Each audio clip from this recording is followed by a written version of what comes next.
Hello my dear students of class 10, कैसे हो तुम लोग। आई होप कि तुम लोग अच्छे होंगे एंड आई नो कि your term 2 examination is going to be conducted very soon. तो देखो एक्चुअली में क्या है कि मैं आप लोगों के लिए इलेक्ट्रिसिटी चैप्टर लेकर के आया हूँ। आपका एग्ज़ाम जो है बहुत जल्द कंडक्ट होने वाला है और ये जो एग्ज़ाम है आपका डिस्क्रिप्टिव पेपर होगा। तो इसके लिए देखो यार, मैं क्या किया हूँ ना कि तुम लोगों के लिए एक प्रॉपर नोट्स लेकर के आया हूँ। ये नोट्स मैं एक एक्सप्लेन करते चलूँगा। और दूसरी चीज़ कि जो तुम नोट्स बनाए हो, अगर नहीं बनाए हो या फिर तुमको लगता है कि तुम्हारा जो नोट्स है उसमें कुछ कमी रह गई है या प्रॉपरली तुम नहीं बना पाए हो, तो यहाँ पे तुमको एक प्रॉपर नोट्स भी मिल जाएगा। तो तुम क्या करो कि एक एज ए रिवीजन जो है इस वीडियो को तुम देख सकते हो कि तुम्हारा जो है टर्म 2 जो एग्ज़ाम होने वाला उससे पहले एक अच्छे तरीके से रिवाइज हो जाएगा। तो चलो हम तुम्हारा टाइम वेस्ट नहीं करते हैं। ये तुम्हारा फिजिक्स का एक चैप्टर होने वाला है इलेक्ट्रिसिटी। तो देखो हम शुरू करते हैं।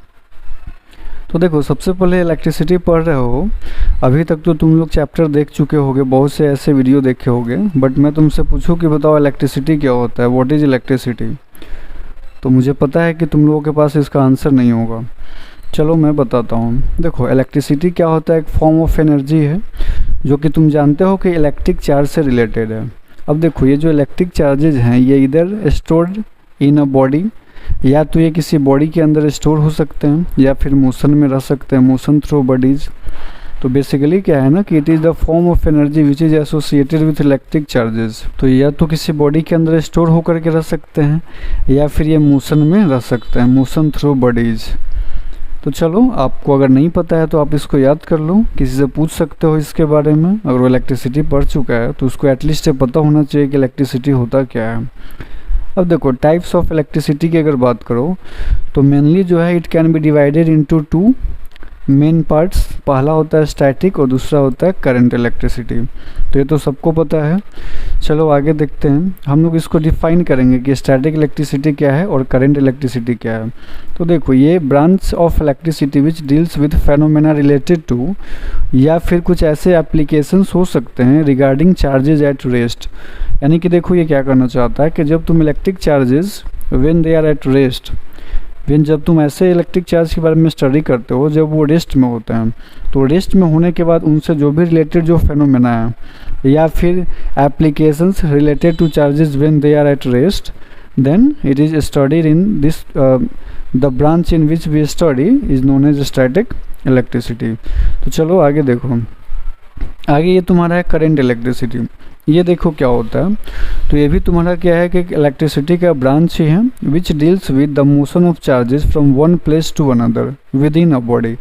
अब इसमें क्या है कि देखो जैसे नाम से तुम्हारा क्लियर हो रहा है कि ये करंट इलेक्ट्रिसिटी है, तो इसमें तुम क्या पढ़ो कि when charges are in motion, वे चार्जेज रेस्ट में थे तब तक वो स्टैटिक थे, बट वही चार्जेज जब मोशन में आ जाते हैं, है ना, जब उनके पास काइनेटिक एनर्जी आ जाती है and when they start moving from one place to another, इनका जो मोशन है देख लो, ये हो सकता है कि विद इन अ बॉडी और from one body to another, ये एक ही बॉडी के अंदर मोशन में रह सकते हैं या फिर एक बॉडी से दूसरे बॉडी में मोशन में रह सकते हैं through a material that allow motion of charges through it.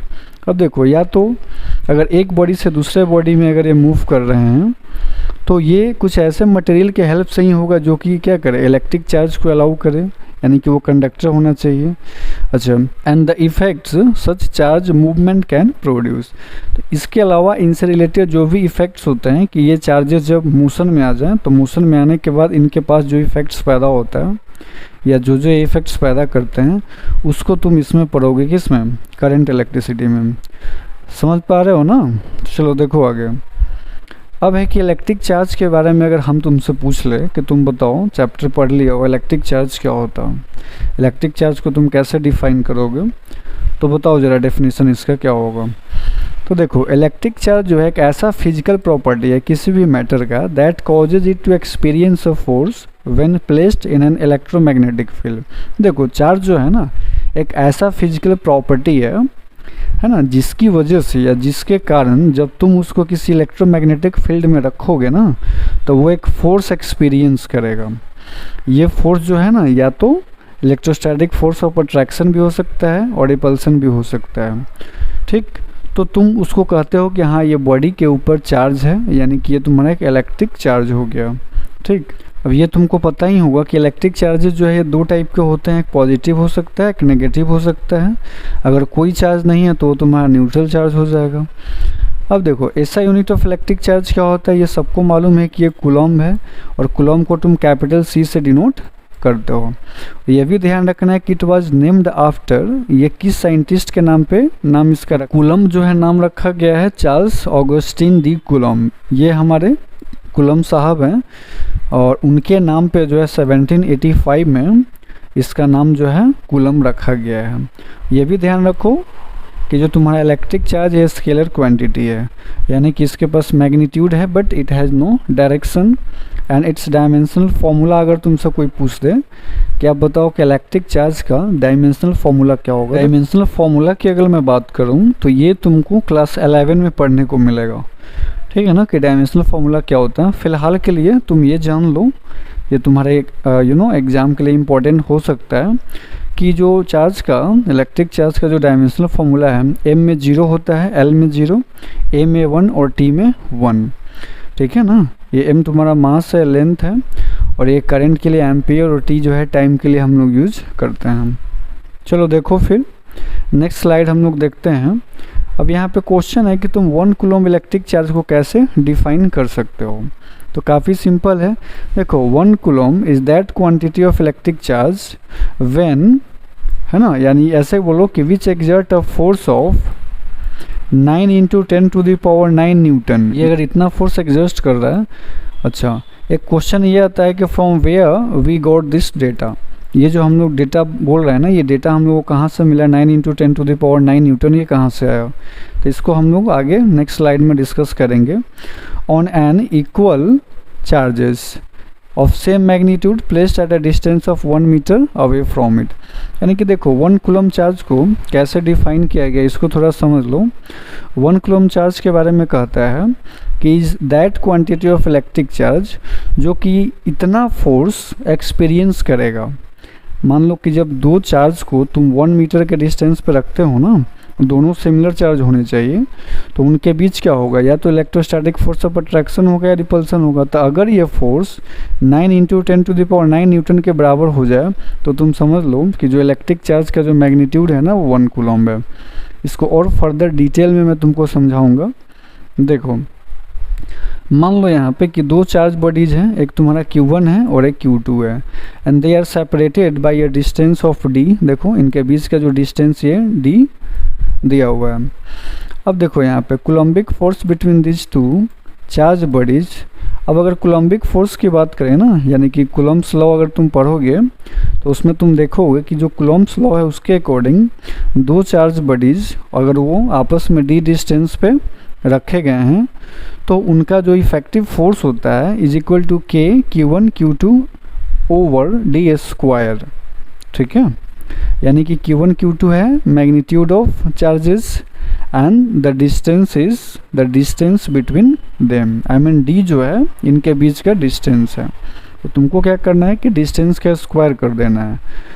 कि यहाँ पे क्या होने वाला है, कांस्टेंट होने वाला है, इसका वैल्यू क्या होता है वो भी हम लोग फर्दर कैलकुलेट करेंगे। तो फिलहाल के लिए तुम इतना समझो कि ये होता है कूलम्ब्स लॉ के अकॉर्डिंग उसका फॉर्मूला। ठीक है ना।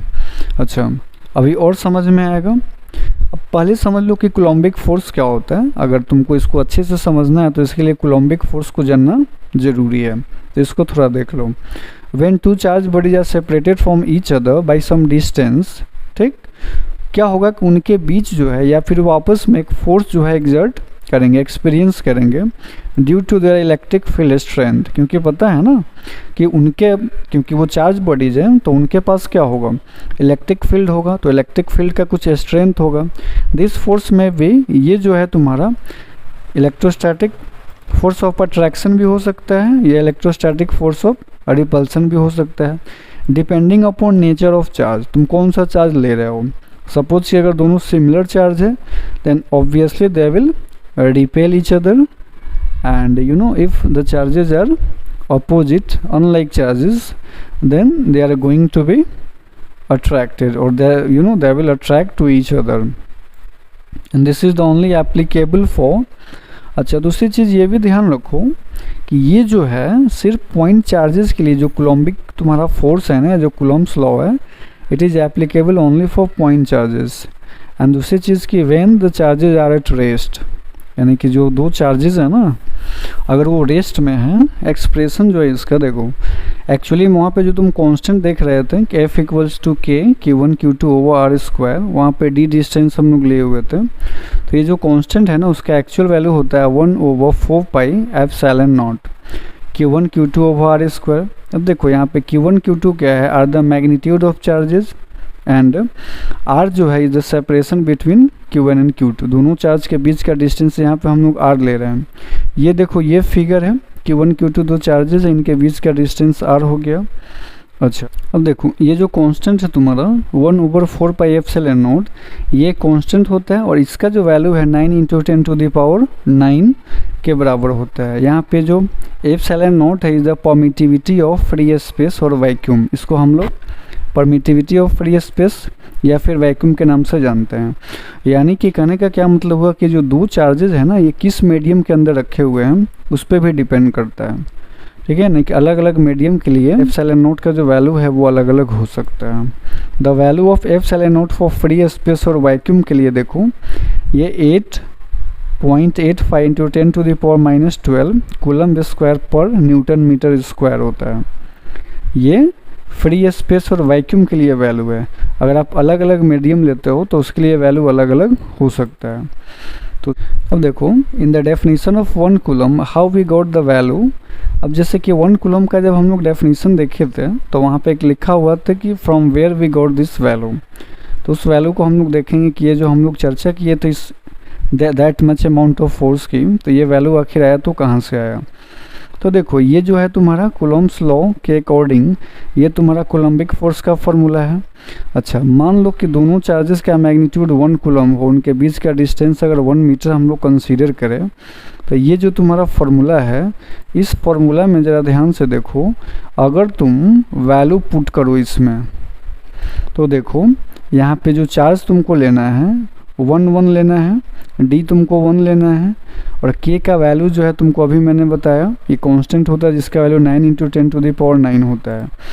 तो अब ज़रा देखो तुम इसको जब तुम सोल्व करोगे तो ये देखो तुमको एफ़ का वैल्यू क्या मिल रहा है, 9 × 10⁻9 न्यूटन मिल रहा है। तो यही जो था वैल्यू जो वहाँ पे 1 कूलम को जब तुम डिफाइन किए थे तो उसमें ये वैल्यू कहाँ से आया, तो यहाँ से आया। ठीक है, आई थिंक कि तुम समझ गए होगे। अगर तुमको डाउट हो रहा है, नहीं समझ में आ रहा है, तो तुम क्या करोगे, कमेंट करके पूछ सकते हो। देखो आगे, ये तो तुम जानते हो कि अगर दो चार्जेस अगर दोनों लाइक चार्जेस हैं तो एक दूसरे को क्या करेंगे, रिपेल करेंगे। अच्छा, अगर अनलाइक चार्जेस होते तो अट्रैक्ट करते हैं। आगे देखो, निगेटिवली चार्ज बॉडी की अगर हम बात करें, अगर यहाँ पे दोनों लाइक चार्जेस हैं, क्योंकि यहाँ पे नेगेटिव यहाँ पे नेगेटिव, तो यहाँ पे इनके बीच क्या होगा, रिपल्सन होगा, ऑब्वियस है। अब देखो, अगर एक मान लो कि पॉजिटिव चार्ज होता है और एक नेगेटिव होता है, तब फिर यहाँ पे क्या होगा, अट्रैक्शन होगा। उसी तरह से यहाँ देख लो, एक नेगेटिव है एक पॉजिटिव है तो भी इनके बीच अट्रैक्शन होगा, यानी कि अपोजिट चार्जेस हैं तो अट्रैक्ट करेंगे और लाइक चार्जेस है तो रिपेल करेंगे। अब देखो, चार्जेस के भी कुछ प्रॉपर्टीज होते हैं। Charges are also holding some of the properties, तो इन प्रॉपर्टीज़ को देखना भी काफ़ी इंपॉर्टेंट है। तो चार्ज क्या प्रॉपर्टीज चलो हम लोग डिस्कस कर रहे हैं एक एक करके, तुम लोग समझते चलो इसको। सबसे पहले देखो कि there are 2 types of charge, जिसको हम पॉजिटिव और नेगेटिव के नाम से जानते हैं। The magnitude of charge on electron and proton are equal. अब देखो, अगर हम एक इलेक्ट्रॉन के चार्ज की बात करें तो बताओ कितना होता है, तुमको पता होगा 1.6 × 10⁻19 कूलम्ब। यही सेम चार्ज प्रोटॉन के ऊपर भी है। तो देखो, हम मैग्नीट्यूड की बात कर रहे हैं, मैग्नीट्यूड दोनों का सेम होगा, बट अगर नेचर की बात करें ना तो नेचर दोनों का सेम नहीं होता। इलेक्ट्रॉन की बात करें तो इलेक्ट्रॉन के ऊपर जो चार्ज है ये तुमको बोलना होगा -1.6 × 10⁻19 कूलम्ब। बट वही अगर प्रोटॉन की चार्ज तुम बोलोगे तो उसका नेचर पॉजिटिव होगा, यानी कि तुम बोल सकते हो कि +1.6 × 10⁻19 कूलम्ब। तो नेचर जो है इनका अलग अलग होता है, एक पॉजिटिव होता है और एक नेगेटिव होता है, यानी इलेक्ट्रॉन का नेगेटिव होता है और प्रोटॉन का पॉजिटिव होता है, बट मैग्नीट्यूड वाइज दोनों क्या होते हैं, सेम होते हैं। इसके अलावा देखो, neutral body become positively charge on losing electrons and not because of gaining protons. अब देखो, बहुत बच्चों के पास से कन्फ्यूजन होता है कि अगर कोई न्यूट्रल बॉडी है और न्यूट्रल बॉडी क्या कर रहा है कि अगर एक इलेक्ट्रॉन लूज कर दे रहा है तो इलेक्ट्रॉन का स्कैरसिटी हो गया, जिसकी वजह से उसके ऊपर क्या होगा, पॉजिटिव चार्ज आ जाएगा। लेकिन ऐसा नहीं है कि अगर कोई बॉडी एक प्रोटॉन गेन कर ले तो वो पॉजिटिव चार्ज बन जाए।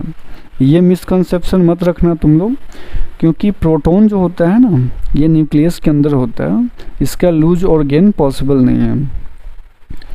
देखो, neutral body become negatively charge when it gain electrons.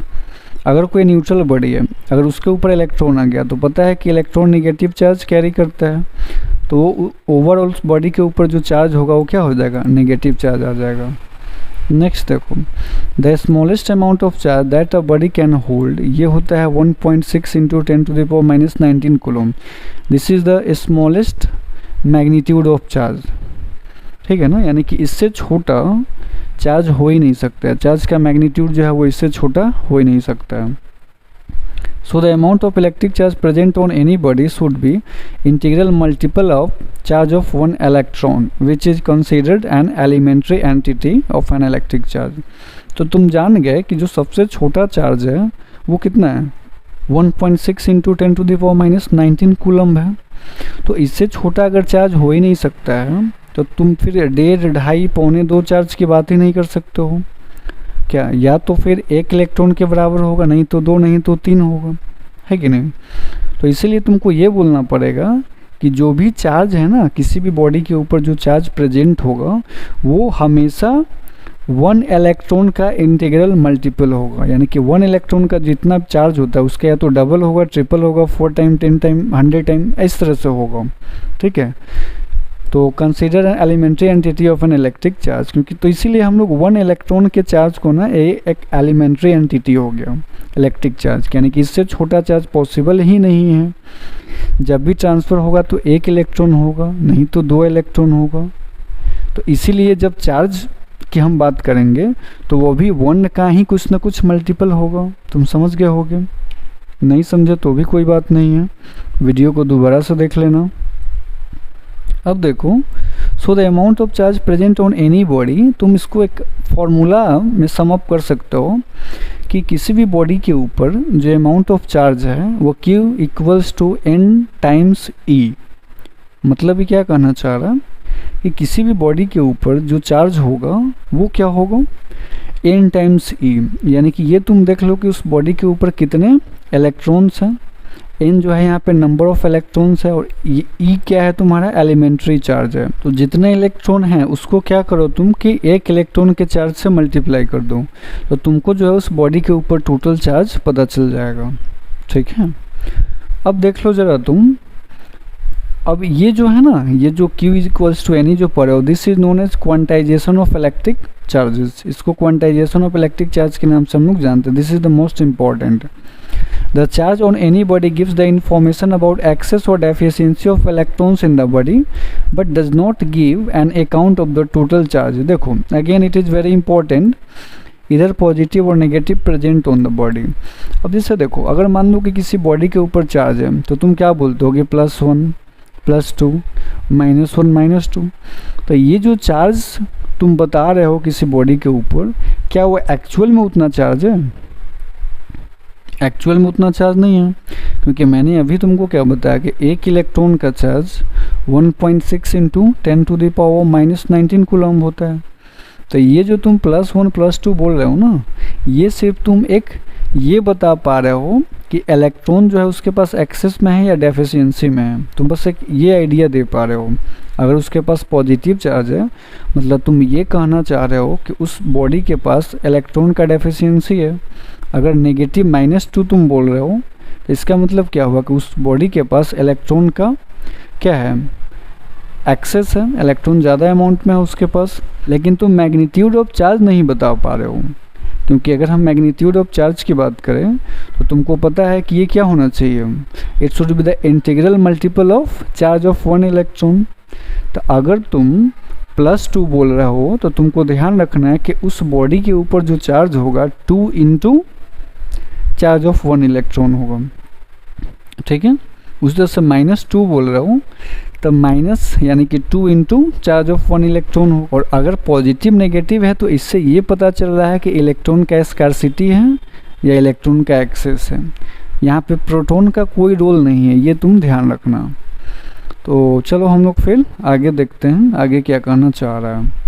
अब देखो, when no net charge is present on a body it is said to be electrically neutral since the amount of positive charge on it is equal to amount of negative charge. अब जैसे मान लो कि कोई body अगर electrically neutral है तो इसका क्या मतलब हुआ कि उस बॉडी के ऊपर जो नेगेटिव और पॉजिटिव चार्जेस का मैग्नीट्यूड वाइज जो दोनों सेम है, तो मैग्नीट्यूड वाइज सेम है जिसकी वजह से उनके ऊपर कोई भी चार्ज नहीं है। इलेक्ट्रिकली आप बोलते हो कि इलेक्ट्रिकली क्या है, न्यूट्रल है।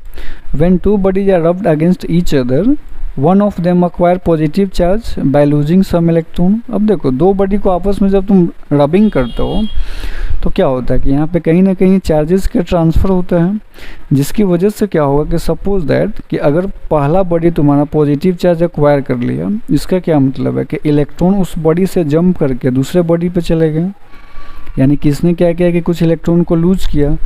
वही अगर अदर बॉडी की बात करूँ तो अगर फर्स्ट बॉडी इलेक्ट्रॉन लूज कर रहा है तो अदर बॉडी तुम्हारा क्या करेगा, इलेक्ट्रॉन गेन करेगा, और उतना ही इलेक्ट्रॉन गेन करेगा जितना कि तुम्हारा फर्स्ट बॉडी क्या कर रहा है, इलेक्ट्रॉन लूज कर रहा है। तो by gaining the same number of electrons lost by the first body, ठीक है ना। यानी कि अगर फर्स्ट बॉडी मान लो कि तुम्हारा 2 इलेक्ट्रॉन लूज किया तो जो तुम्हारा सामने वाला बॉडी रखा हुआ है सेकेंड वाला, वो क्या करेगा, 2 इलेक्ट्रॉन गेन करेगा। तो अंतर क्या है कि इसके ऊपर +2 इलेक्ट्रॉन का चार्ज आएगा 2 इलेक्ट्रॉन के बराबर, और इसके ऊपर -2 इलेक्ट्रॉन के बराबर चार्ज आएगा। यानी कि जो total electric charge on both the bodies put together before and after electrification will remain the same. यानी कि अब जो दोनों के बॉडी के ऊपर जो चार्जेस हैं उसको जब तुम एक साथ रखोगे तो ओवरऑल वो तुम्हारा क्या आएगा, 0 आएगा। तो ओवरऑल यहाँ पे चार्ज का कोई लॉस नहीं हो रहा है। अच्छा, this charge is always conserve, and इसी को हम लोग law of conservation of charge के नाम से जानते हैं। देखो, कंजर्वेशन के बहुत सारे लॉज तुम लोग पढ़े होगे, जिसमें कंजर्वेशन ऑफ मास हो गया तुम्हारा, कंजर्वेशन ऑफ मोमेंटम पढ़े हो, कंजर्वेशन ऑफ एनर्जी पढ़े हो। तो उसी तरह से law of conservation of charge भी होता है। ये भी तुम ध्यान रखो कि चार्ज आर ऑलवेज कंजर्व्ड। अब देखो, if some amount of charge is supplied to a spherical conductor. अब अगर हम स्फेरिकल कंडक्टर की अगर हम बात करें तो charge gets distributed over its surface uniformly. अगर वो स्फेरिकल है और वो कंडक्टर है तो अगर तुम क्या करोगे, कुछ अमाउंट ऑफ चार्ज अगर तुम उसको सप्लाई करोगे तो उस केस में क्या होगा कि वो चार्ज जो है पूरे सरफेस पे यूनिफॉर्मली डिस्ट्रीब्यूट होगा। अब ऐसा भी नहीं है कि एक जगह चार्ज डेंसिटी बहुत ज़्यादा हो गया और कहीं पे चार्ज का स्कार्सिटी हो गया, तो ऐसा नहीं है। तो ये भी तुमको ध्यान रखना है, irrespective of place on the conductor at which the charge is supplied. अब देखो, उस कंडक्टर पे तुम कहीं भी चार्ज रखो, you know, it doesn't depend upon the location where you are putting the charges. ये तुमको नहीं देखना है कि तुम चार्ज कहाँ रख रहे हो, तुम कहीं भी चार्ज रखो, अगर वो कंडक्टर है वो यूनिफॉर्म स्फेरिकल कंडक्टर है तो जो चार्ज का जो डिस्ट्रीब्यूशन होगा ना यूनिफॉर्मली हो जाएगा, ठीक है ना। अच्छा, तो समझ गए ना कि ये स्फेरिकल कंडक्टर की हमने बात की है। तो इसी से रिलेटेड है चार्ज डेंसिटी, जो कि काफ़ी इंपॉर्टेंट है। चार्ज डेंसिटी क्या होता है, चलो हम लोग इसको थोड़ा सा देख लेते हैं। तो देखो जरा, the amount of charge present per unit surface area is called charge density. कहने का क्या मतलब है कि जब तुम स्फेरिकल कंडक्टर के ऊपर कुछ चार्जेस को रख रहे हो तो पर यूनिट एरिया कितना चार्ज ऑक्यूपाई हो रहा है। यानी कि देखो, तुमको ज़्यादा समझ में आएगा कि अगर तुमको चार्ज डेंसिटी निकालना हो तो तुम क्या करो कि charge per unit surface area निकाल लो। यानी कि तुम 1 मीटर स्क्वायर या 1 cm स्क्वायर एरिया में देखो कि कितने चार्जेस मौजूद हैं, उनका क्या मैग्नीट्यूड है। तो यही तुम्हारा चार्ज डेंसिटी के नाम से जाना जाता है। इसको हम लोग रिप्रेजेंट करते हैं, ग्रीक अल्फ़ाबेट सिंबल होता है जिसको सिग्मा बोला जाता है। ये देखो, सो डेंसिटी ऑफ चार्ज, ये तुम्हारा फार्मूला हो गया चार्ज डेंसिटी का। फार्मूला क्या है देखो, charge per unit surface area तो इसका यूनिट क्या बन जाएगा, चार्ज के लिए कूलम यूज करो, और सरफेस एरिया का यूनिट क्या होता है, मीटर स्क्वायर, या तुम चाहो तो कूलम मीटर इनवर्स टू भी लिख सकते हो। अब यहाँ पे हम लोग ऐसा यूनिट ले रहे हैं, तुम चाहो तो अदर यूनिट भी ले सकते हो। अब देखो ज़रा कुछ इंपॉर्टेंट नोट है तुम्हारे लिए, इसको भी तुम ज़रा ध्यान से देख लो कि for a spherical conductor charge distribution over its surface uniform.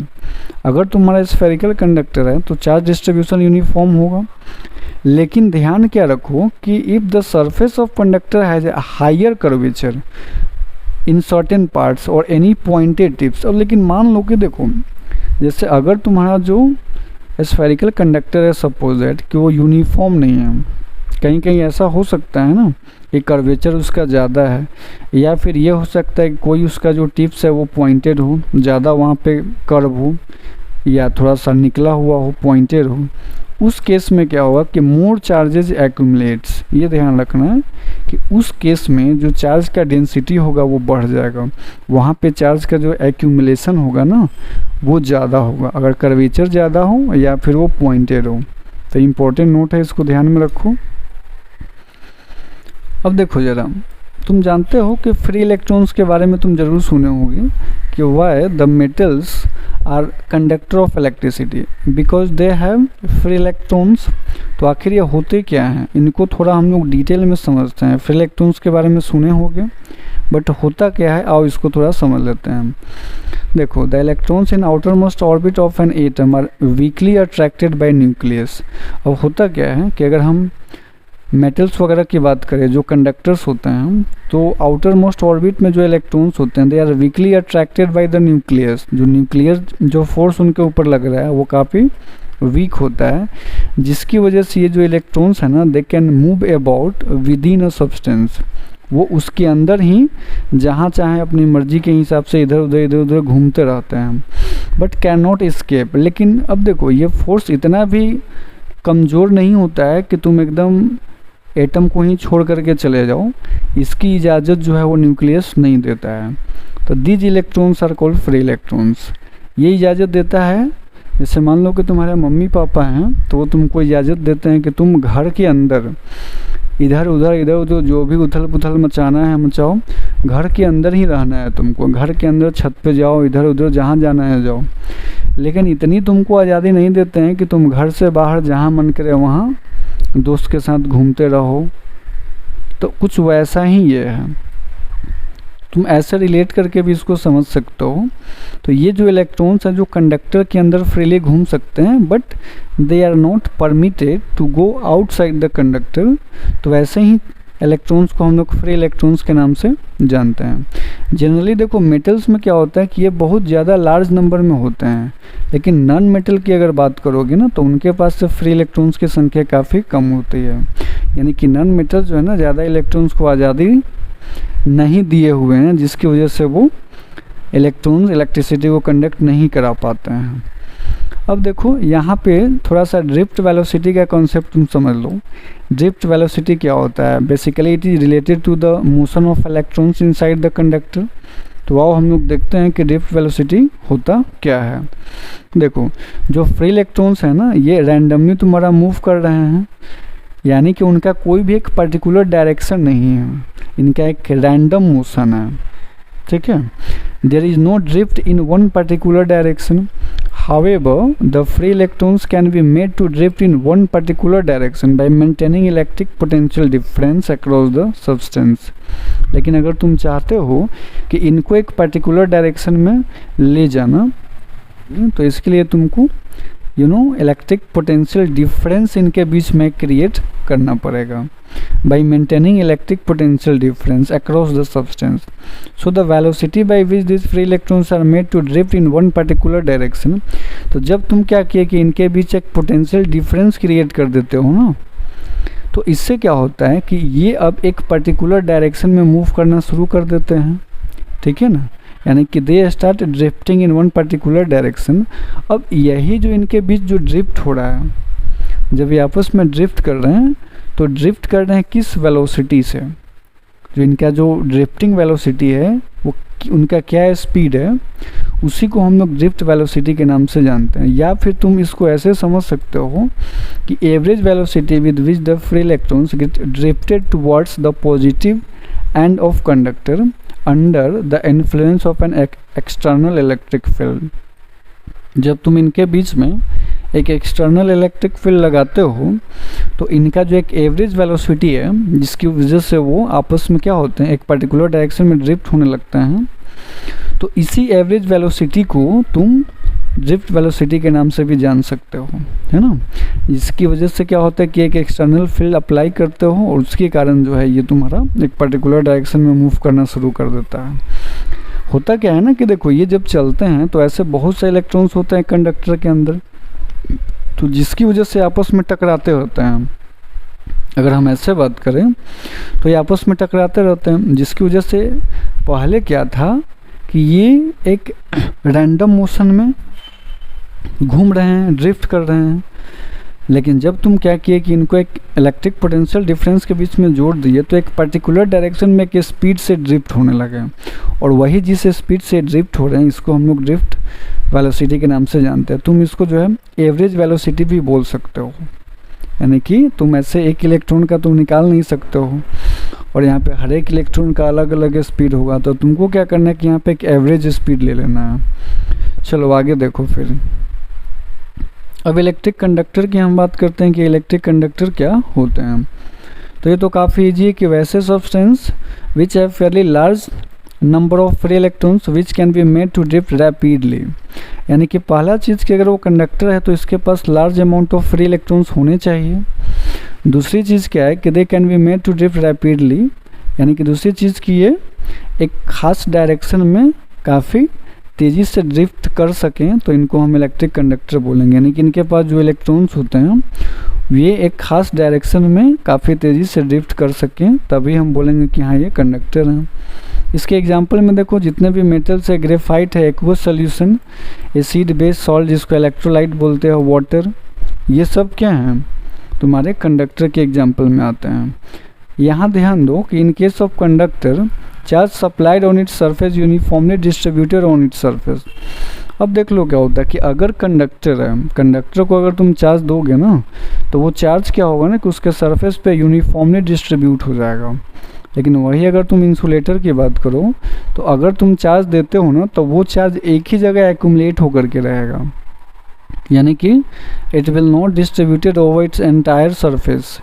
ये एक जगह क्या होगा कि जो तुम्हारा सप्लाइड पोजीशन होगा, जिस पोजीशन पे तुम चार्ज दोगे वो सारे चार्ज उसी पोजीशन पे एक्यूमुलेट होकर के रह जाएंगे। तो समझ गए, ये तुम्हारा इंसुलेटर की कहानी होती है। इसी में देखो एक काफ़ी इंपॉर्टेंट एक्सपेरिमेंट है जिसमें तुम्हारा बायोट एंड फैराडे एक्सपेरिमेंट के नाम से हम लोग इसको जानते हैं। ये क्या कहता है कि charge supply to a conductor always resides on its surface and not present inside the body.